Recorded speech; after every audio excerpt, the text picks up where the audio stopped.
partenaire, là où vous avez utilisé tes habits, là où vous avez utilisé ta perruque pour t'influencer négativement, pour t'atteindre négativement, je déclare au nom de Jésus-Christ ta délivrance. Je prophétise et je proclame ta délivrance. Deuxième moyen, on peut voler la bénédiction d'un être humain ou voler la santé, voler le toit d'une personne par les canaux de la nourriture. Lorsque nous prenons le livre de Genèse, vous allez comprendre avec moi que lorsque Ève était en train de discuter avec le serpent et que le serpent a pu convaincre Ève à manger le fruit de l'arbre défendu, la Bible déclare qu'ils ont commencé à voir ce qu'ils ne pouvaient pas voir au fait avant. Pourquoi? Parce qu'en réalité, la nourriture a la capacité d'influencer la vie d'une personne. La nourriture a la capacité d'influencer l'esprit d'une personne. Voilà pourquoi, Camon, lorsque même tu veux prier et que tu as trop mangé, que tu as trop rassasié, tu deviens lourd. Tu n'arrives plus à bien bouger, tu n'arrives plus à pouvoir prier. Pourquoi? Parce que la nourriture a assoupi ton esprit. Je vous donne un témoignage qui a été donné par un homme de Dieu. Il y avait une personne qui souffrait de la prostate. Et cette personne, connaissant les lois du monde spirituel, connaissant les lois du monde invisible, a acheté un bœuf. Et elle est partie donner ce bœuf à quelqu'un. Et cette personne a mangé ce bœuf. Et lorsque cette personne a fini de manger ce bœuf, les semaines qui ont suivi, les mois qui ont suivi, cette personne qui avait la prostate avant, la prostate a disparu. Et la prostate s'est retrouvée dans la vie de ce dernier qui a mangé cette viande. Et lui qui a reçu maintenant la prostate aussi, vu qu'après, on lui a révélé certaines lois du monde spirituel, pour que cette maladie aussi puisse quitter sur lui, il faudrait aussi qu'il puisse effectuer un échange, afin que la santé d'une autre personne puisse venir à lui, parce que c'était des mystiques, et lui, sa santé puisse partir dans la vie de ce dernier. Bien-aimé, fais attention à la nourriture que tu manges. Un voisin qui n'a pas l'habitude de te donner une nourriture, prenez rien comme ça, t'envoie du poulet, tu manges. Lorsque tu es un homme de Dieu, lorsque tu es chrétien, lorsque tu es élevé, fais attention à la nourriture que ton entourage te donne. Par la nourriture, on peut voler ta santé. Par la nourriture, on peut voler ton étoile. Et j'aimerais interpeller ici les parents. Lorsque vous avez des enfants aujourd'hui qui partent à l'école, en prenant la nourriture de son frère ou en prenant la nourriture de sa camarade, son étoile peut être volée. Voilà pourquoi toi qui as constaté que ton enfant était très brillant à l'école, ton enfant avait la possibilité d'être premier parmi les 5 premiers, aujourd'hui ça ne va pas. Il y a peut-être ce problème-là qui se retrouve dans la vie de ton enfant. Laissez-moi vous dire quelque chose. Il y a des parents qui ont des yeux spirituels. Il y a des parents qui ont la capacité de voir dans le monde spirituel. Et lorsque tu laisses ton enfant partir jouer chez son ami, partir jouer chez sa camarade, ces parents qui ont la capacité de voir dans le monde spirituel peuvent apercevoir l'étoile de ton enfant. Et prendre l'étoile de ton enfant par les canaux de la nourriture pour transférer cela à son fils. Je vous donne un exemple de moi-même, mon propre petit frère. Il y a un peu longtemps, il était un peu petit.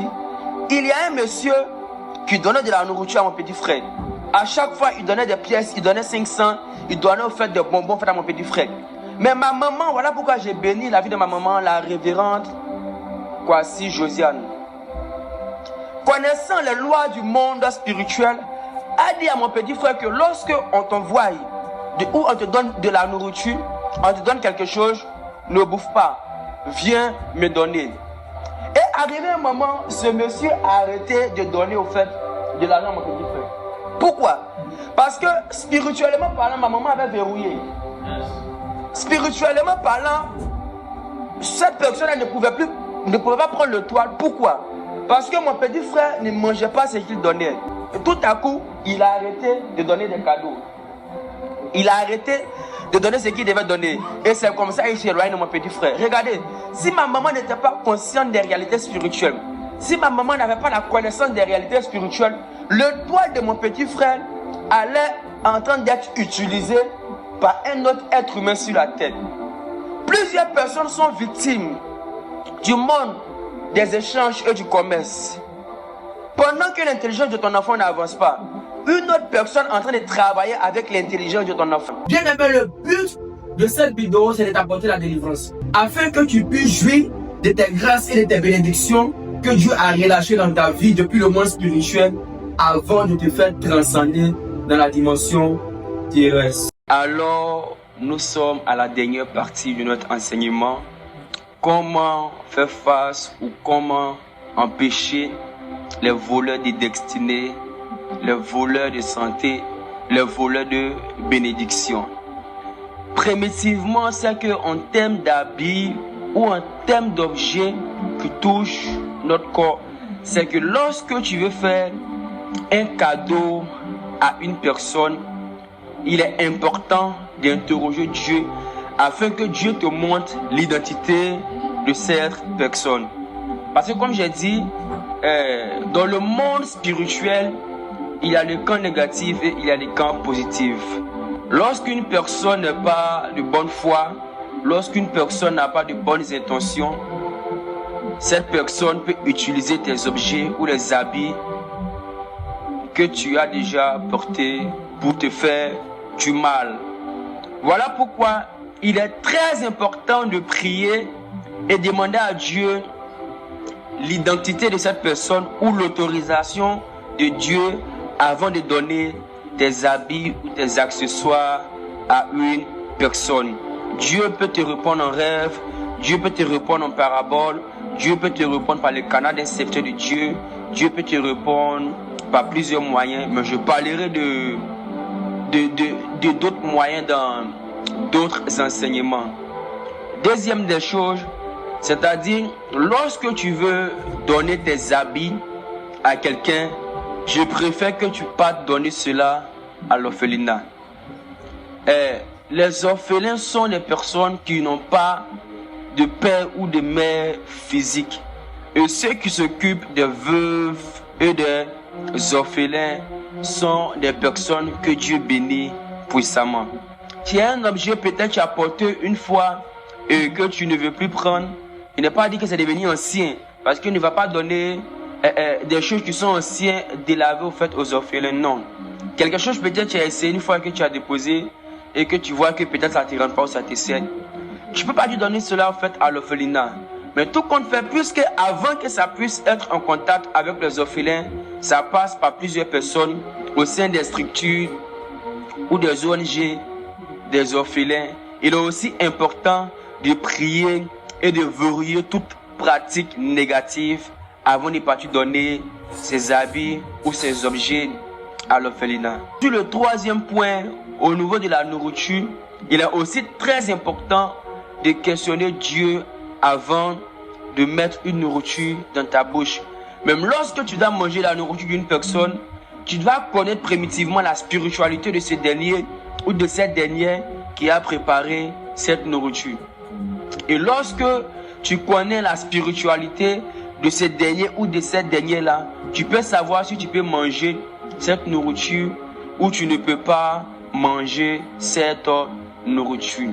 Troisième ou quatrième point, lorsque vous avez des enfants qui doivent partir à l'école, vu qu'ils ne connaissent pas, ils ne connaissent rien, donc même si tu leur dis que de ne pas manger, ils mangeront. Il est important d'imposer la main à tes enfants chaque matin, prier pour la vie de tes enfants et verrouiller toute porte satanique sur leur vie.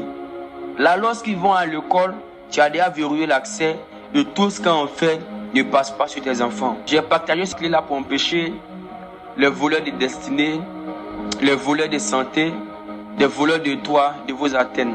En conclusion, c'est que la prière doit dominer tous tes actes. La prière doit être au centre de ta vie. Lorsque tu dois manifester des actes en termes de dons, n'importe quel aspect, il est important que tu mets la prière au centre de ta vie. Mettez cela en pratique et vous verrez que plusieurs choses qui vous arrivaient avant n'arrivera plus à vous influencer parce que vous êtes prudent. Mais j'aimerais prier pour ces personnes qui ont pris le soin, le temps de suivre l'enseignement. Alors tu fermes tes yeux. Père, je prie au nom de Jésus-Christ qu'il y ait une délivrance, come on, qui se manifeste dans la vie de toutes les personnes qui ont suivi cet enseignement. Que là où vous avez volé des étoiles, là où vous avez volé des santé, des grâces et des bénédictions, je parle comme un envoyé au nom de Jésus-Christ qu'il y ait restauration. Au nom de Jésus-Christ qu'il y ait délivrance. Au nom de Jésus-Christ que ta pleine puissance soit manifestée.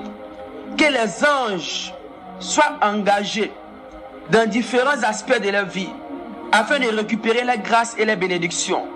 Je vois des délivrances dans la vie de plusieurs personnes qui partageront cette vidéo. Je vois une délivrance se manifester dans la vie de plusieurs personnes. Et je vois une restauration se faire dans la vie de plusieurs personnes. Parce que Dieu est au contrôle. Voilà pourquoi partage cette vidéo afin que plusieurs personnes puissent bénéficier de la qualité de l'enseignement. Afin que Dieu aussi puisse les délivrer. Tu as reçu ta délivrance. Permets à d'autres personnes aussi de recevoir les délivrances en partageant cette vidéo. Que Dieu vous bénisse. C'était votre humble serviteur Daddy Jean Ministry. À la prochaine vidéo. Que Dieu vous bénisse.